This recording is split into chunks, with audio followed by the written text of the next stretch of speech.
No. Stop talking. You're new here, right? Okay, so let me fill you in. In order to live in Blackwater, you need to follow a few rules to avoid coming to the attention of our local legend. If you grow up in this town, your parents explain these to you pretty early on, but a lot of newcomers have no concept of the dangerous situations they're putting themselves in nightly. A lot of you guys inadvertently break all of the rules, and sometimes that's a mistake that you only get to make once. A mistake that results in knife wounds. Many bloody knife wounds.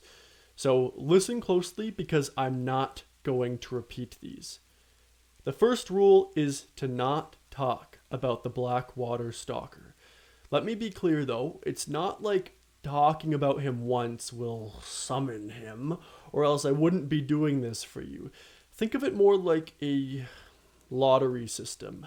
The more you say his name, the more you talk about him, the more likely he is to target you, as if drawn to you by some sort of psychic beacon that you build, a signal fire that you nourish every time you say Black Water Stalker or tell the story of his kills.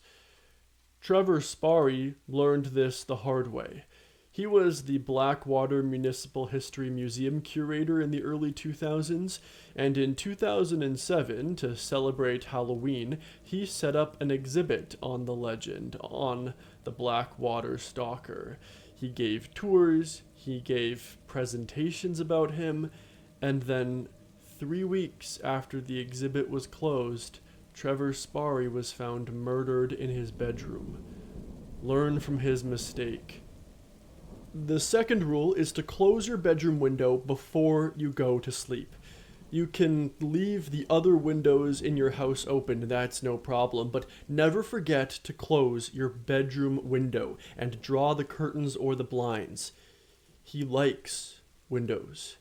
And if you forget to close yours, you might wake up to find his milky white eyes peeking through the glass. Again, I've known people who have mistakenly forgotten to do this, and they are alive and well today, but just like the first rule, an open bedroom window is an invitation to the Blackwater Stalker. He might not take you up on it this time, but do you really want to take that chance? Third, always leave at least one light on inside of your house, visible from the street. This could be the front entranceway, it could be the kitchen light, it could be the TV in the living room. The light needs to be inside of your house and visible from the street, so it can't be a porch light and it can't be the light outside of your garage. The stalker is attracted to darkness and shadow.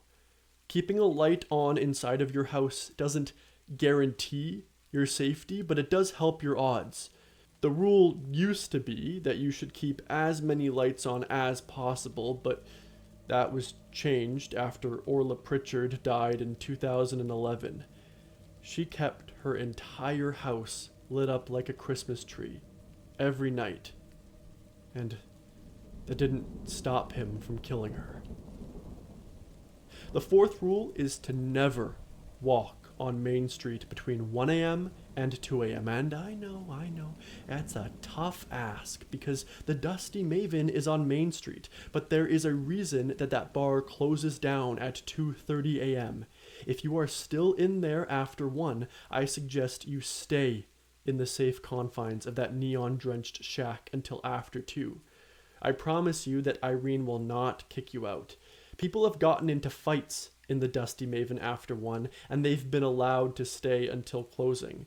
Sure, Irene is usually pretty crabby about it. She'll complain loudly, telling you that she should just leave you to the mercy of the stalker.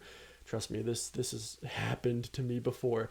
But she won't force someone onto Main Street between 1 a.m. and 2 a.m. That is akin to murder in Blackwater. The fifth one is to stay away from Deep Skis Park after dark. If the sun has sunk below the horizon, do not breach the grounds of that park. There are no lamps or lights anywhere among those play structures and pathways and gazebos. He sleeps there. Deepski's Park is his home. And I don't think I need to elaborate on why you should not trespass in the Black Water Stalker's home. Nobody has been able to find where he sleeps inside of Deepski's Park. Some people say he lives in an alternate dimension. Some say he changes places every night within Deepski's Park. Some say he's pure darkness, so you won't be able to see where he's sleeping until you walk into him. What we do know is that countless people have seen him disappear into that park, vanishing into the blackness. So I would advise you to not go looking for your own death. I hope I don't have to expand more on that. Finally, if you happen to see him, don't run. Don't flee. If you panic, he will kill you. If you run, he will kill you. If you see him standing at the end of the road you are walking on, most likely Main Street, keep walking. Don't change your route. Don't turn around. Keep walking. That is the only way to survive an encounter with the Black Water Stalker. If you show an ounce of fear or try to get away, he will kill you. He will catch up to you, and the police will find your mutilated corpse the next day. Keep walking and show no fear. Likewise, if you wake up and you see those milky white eyes looking in through your bedroom window, don't get up. Don't try to run away. Stay in bed. I can't guarantee that being calm will save you, but trying to flee will definitely result in your death. It triggers his predatory instinct. So, there we go. 6 rules for dealing with our little local nuisance. Listen, you don't have to be scared. You just have to be smart. These rules are precautionary. Think of them like best practices. We all deal with him. In fact, most people in this town have a story about the Black Water Stalker, but because of the first rule, good luck getting any of them to tell you about it. If you need help, remember this poem. I will stay away from the man with the knife, with his eyes full of white and his heart full of strife. I will not go into Deepski's after dark. I will avoid Maine, not make myself a mark. My bedroom window will remain closed. A light in my house stayed on while I dozed. I will stay away from the man with the knife. I promise I will. God save my life.